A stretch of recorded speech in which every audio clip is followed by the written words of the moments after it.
Hey Team APS, I saw your post on Facebook for wanting a Buster Blader deck. I have one. It's like 90 something percent complete, but mostly but it's more so all I need is like some cards of consonants, and some Allure of Darkness, as well as to finish off my extra deck as well, which I can show you guys kind of what I have and what I'm kind of going for.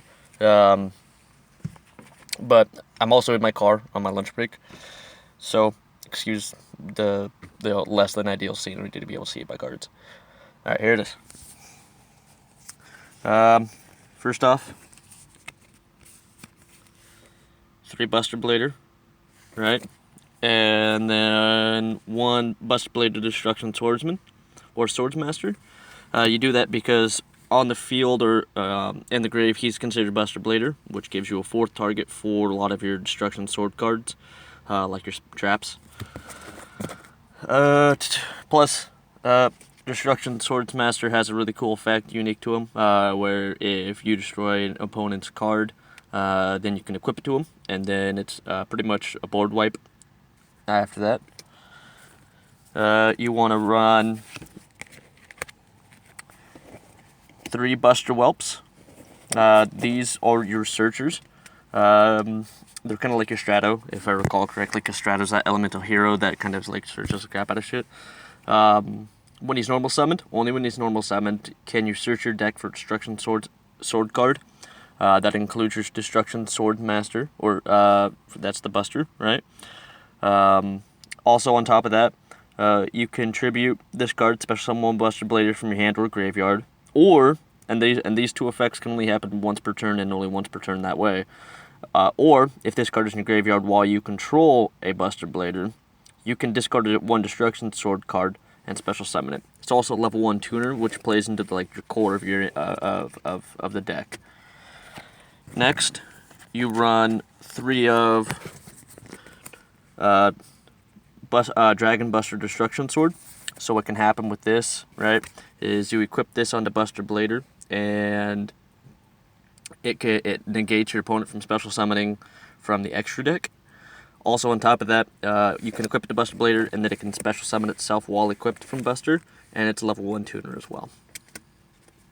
And mind you, it's also a dark tuner, whereas Whelp is a light tuner, so these can play in effects of certain cards that you like try and tech in for your extra deck.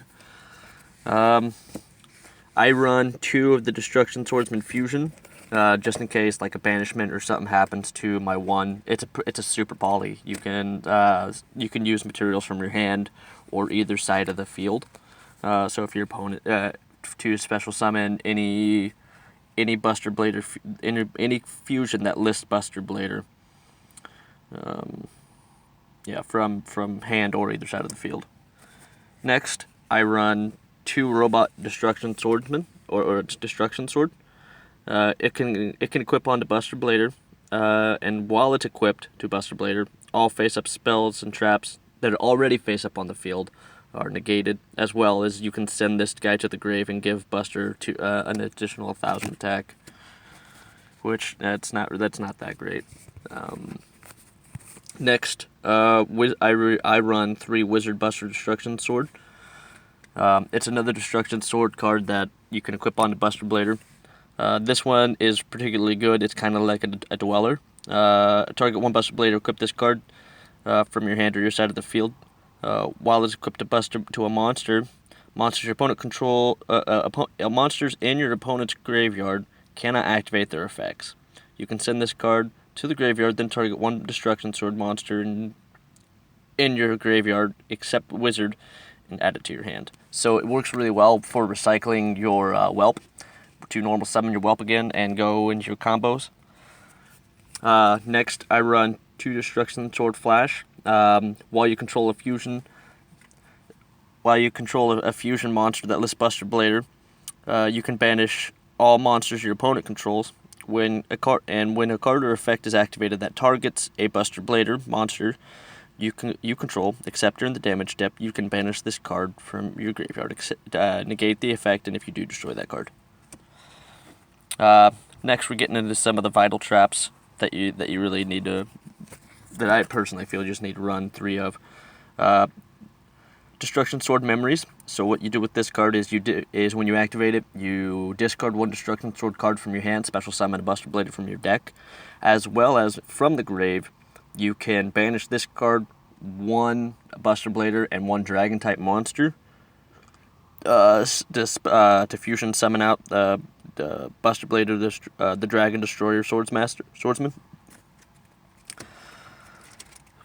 Then you got the one that just released inside of Maximum Crisis, Prologue.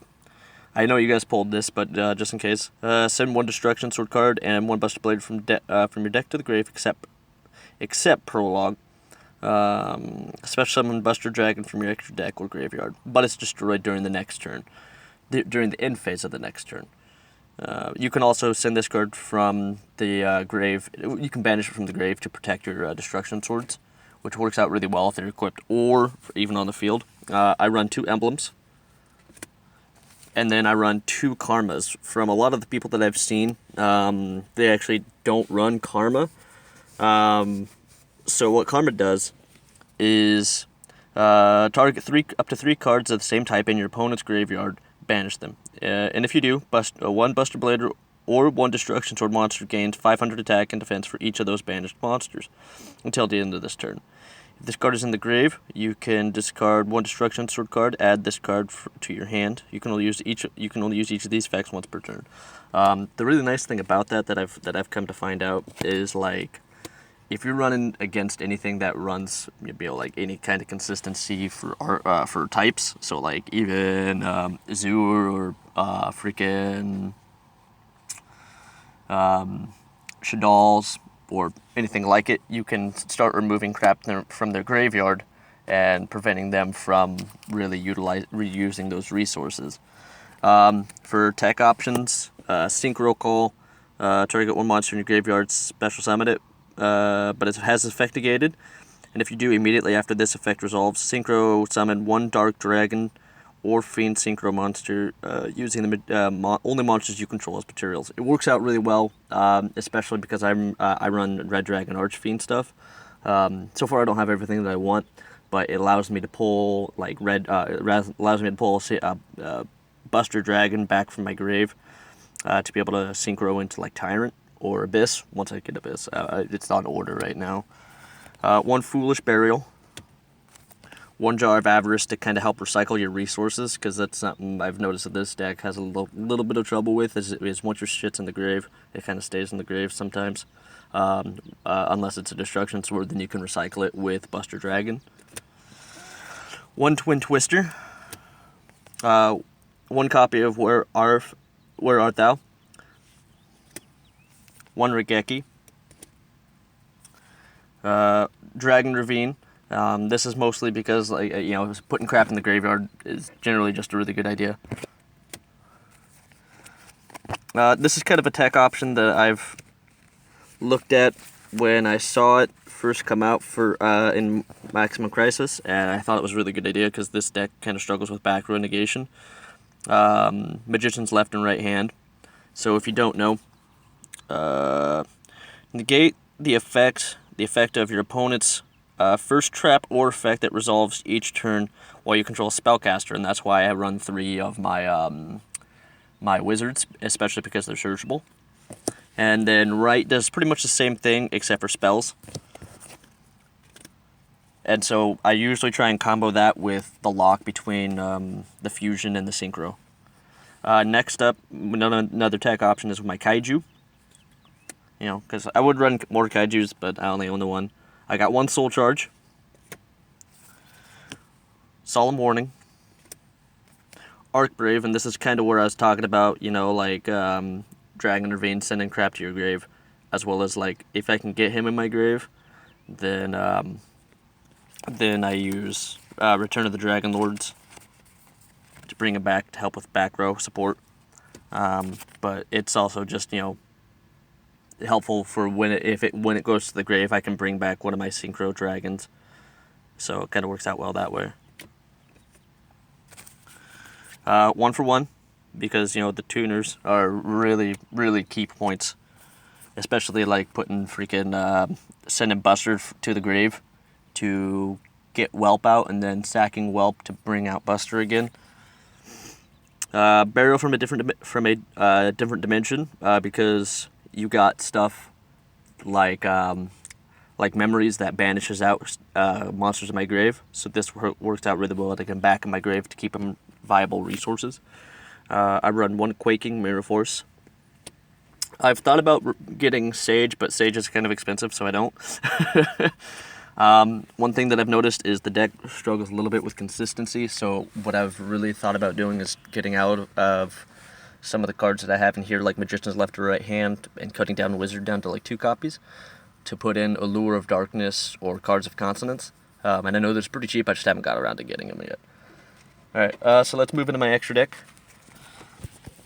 Alright. Like I was telling you before, I'm running a lot of Red Dragon Archfiend stuff. Well, not a lot. I'm still getting them. Ideal world is I'll have 3 Abysses in here soon. But I run 3 of the Fusion. You guys, I know you guys know its effect because you've done a profile of it. Not a profile, but a duel with it. I'm only running 2 Buster Dragons at the time, because the 3rd one is on order with my Abysses. So they're on their way. Hot Red Dragon Archfiend, mostly because it helps with the whole clearing of attack position monsters on my opponent's side of the field if I can't deal with them. So it works out that way for me. Especially like if you have freaking Buster Dragon out, he's not going to be in attack position, and so this kind of helps with keeping him safe from anything that can attack over him. Red Dragon Arching, just because once I get some of the red dragon stuff, you need him to actually access them. 1 Stardust Dragon for protection. 1 Tyrant, and that's because of his negation down here on the bottom. So if you don't know,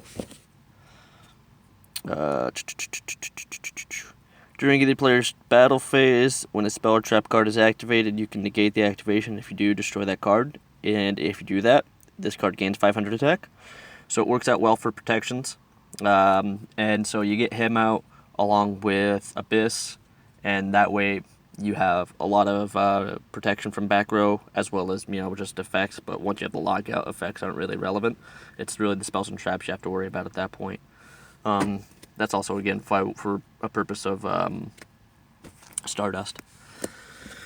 Then, Hot Red Dragon, King of Calamity. We all know this guy. He's, a big badass guy. And he is kind of like my endgame go-to to try and even the playing field, if not fuck up their entire life. And with the lock, it kind of works out really well, because if you have the lockout with Calamity, then there's absolutely nothing he can do, obviously, in response to when he's summoned, and then on top of that, attacking through anything else, because typically, the defense is really low and the attack's probably pretty high. And with Calamity, that's doing a crap ton of damage, and then you have piercing for, freaking refusion. If you like it, please use it. If you have any suggestions that you want to make to me, that would be really cool. I hope you guys have a good one.